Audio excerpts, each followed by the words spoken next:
Le langage du toucher est-il le langage principal de votre ado? Alors nous le savons tous, le contact physique, quand un enfant naît, il est instinctif, il est inné et il est même vital. Certains enfants peuvent se laisser mourir s'ils n'ont pas de contact physique. Donc c'est vraiment quelque chose de très important quand l'enfant est petit, mais aussi bien plus tard. Alors si c'est le langage principal d'amour de votre ado, voici quelques astuces pour bien lui communiquer notre amour par le toucher. Si enfant, votre ado était sensible au langage du toucher, il l'est certainement encore aujourd'hui. Mais aujourd'hui, ce n'est plus un enfant, c'est un ado. Il va donc falloir adapter notre communication d'amour par le langage du toucher à son nouveau dialecte.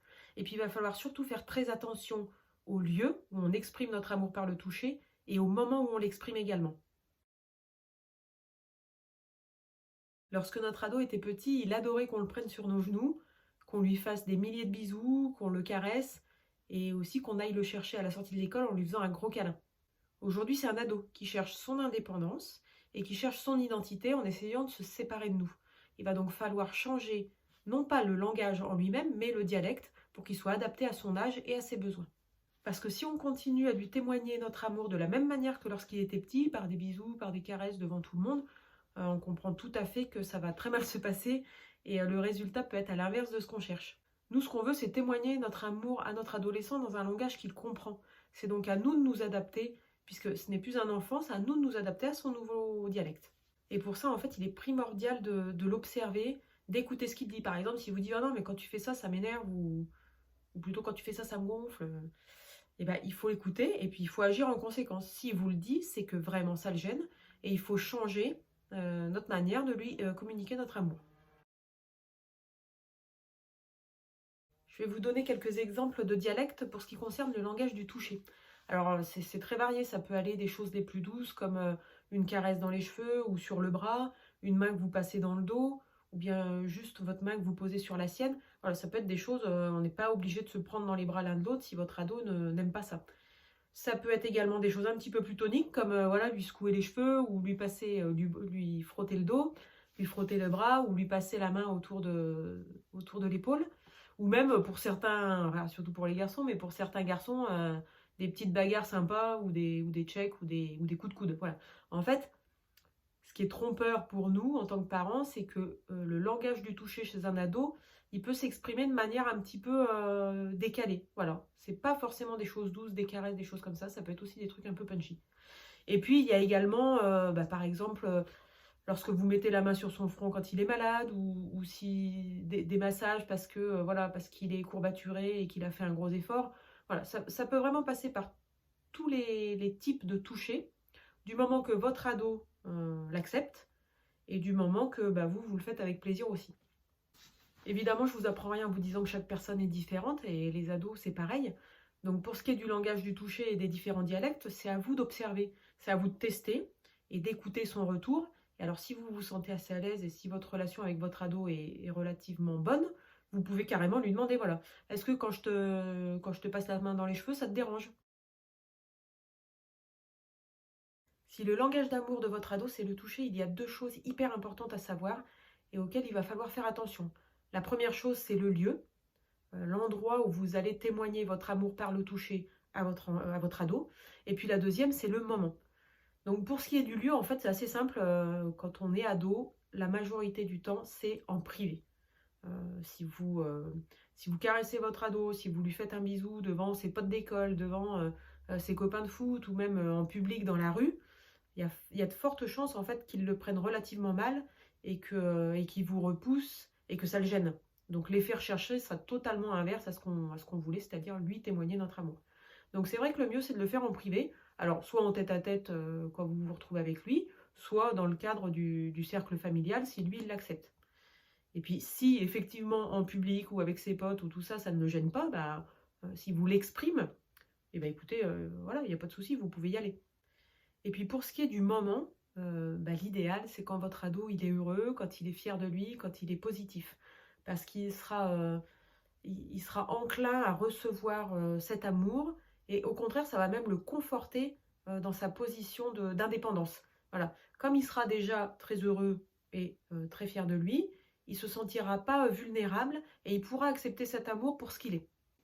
Donc si j'ai un conseil à vous donner, en fait, c'est d'observer son comportement, la distance qu'il prend avec vous et voir si le moment est adapté pour un câlin, pour un bisou, pour un geste d'amour par le toucher.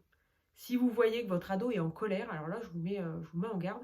Si vous voyez que votre ado est en colère contre vous ou contre quelqu'un d'autre, généralement, c'est absolument pas le moment d'aller lui témoigner de l'amour par le toucher.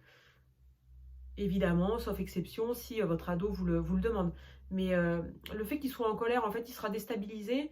Et comme il est en quête d'indépendance et d'autonomie, il peut prendre votre geste d'affection, le prendre dans vos bras ou le caresser comme un geste de contrôle. Alors nous, ça nous paraît fou parce qu'on n'a qu'une envie, c'est de le consoler et c'est de le prendre dans nos bras pour le réconforter. Mais lui, il peut prendre ça complètement à l'inverse et se dire, attends, là, je suis pas bien et mon parent, ma mère, mon père essaient de me mettre le grappin dessus. Bon, ça peut peut-être vous paraître tiré par les cheveux, mais je vous assure que lorsque votre ado est en colère, il vaut mieux essayer de garder ses distances. Prenez le dialogue, mais n'allez pas vers lui, le toucher, le caresser s'il n'est pas d'accord. Et puis, il y a un autre cas de figure qui peut être un peu ambivalent, c'est-à-dire quand votre ado est triste. Donc là, c'est à vous de tester parce que certains ados aimeront qu'on vienne les consoler, qu'on les prenne dans les bras, qu'on leur caresse les cheveux, et d'autres préféreront vivre leur tristesse tout seuls, quitte à revenir vers vous après.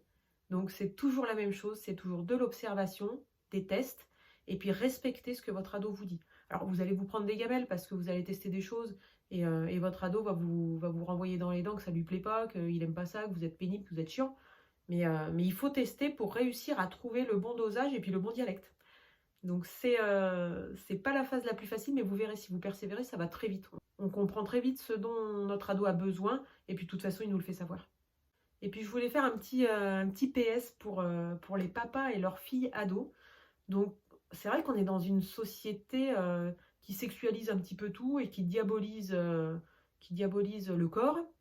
Mais les jeunes filles, elles se transforment. Elles sont parfois mal à l'aise avec leur corps parce qu'elles sont encore enfants dans leur tête et parfois elles ont une poitrine plus volumineuse que celle de leur mère. Mais elles ont besoin du contact et de l'amour de leur papa. Donc prenez-les dans vos bras, n'ayez pas peur, caressez-leur le dos ou la main ou le bras, mais ne vous éloignez pas physiquement de votre fille parce qu'elle devient femme. Voilà, c'est un conseil. Si vous pouvez faire un petit effort de ce côté-là, je vous garantis que elles, ça leur fera vraiment du bien. Et puis en conclusion, je voulais vous faire un petit rappel sur le fait que, en fait, l'adolescent, donc je vous l'ai déjà un petit peu dit, il cherche à conquérir son indépendance. Il est dans une phase un petit peu ambiguë, encore enfant, mais bientôt adulte. Donc il cherche à conquérir son indépendance, à se détacher de nous, et puis à trouver sa propre identité. Donc, une fois de plus, à se détacher de nous. Donc ça peut être très compliqué pour le parent parce qu'on se dit, voilà, mon ado, il a plus besoin de moi, il veut plus de moi. Mais en fait, c'est pas vrai. Euh, Parallèlement à ça, il a besoin de votre amour, il a besoin de savoir que vous l'aimez inconditionnellement pour pouvoir mieux se construire. Alors des fois, c'est aussi pour pouvoir mieux vous repousser et mieux mettre des limites, mais c'est pas fait méchamment, c'est pour se construire lui. Donc n'ayez pas peur de lui témoigner votre amour, et si le langage du toucher et le langage d'amour de votre ado, si vous arrivez à le maîtriser, je vous garantis que votre relation sera beaucoup plus sereine et beaucoup plus épanouissante, à tous les deux.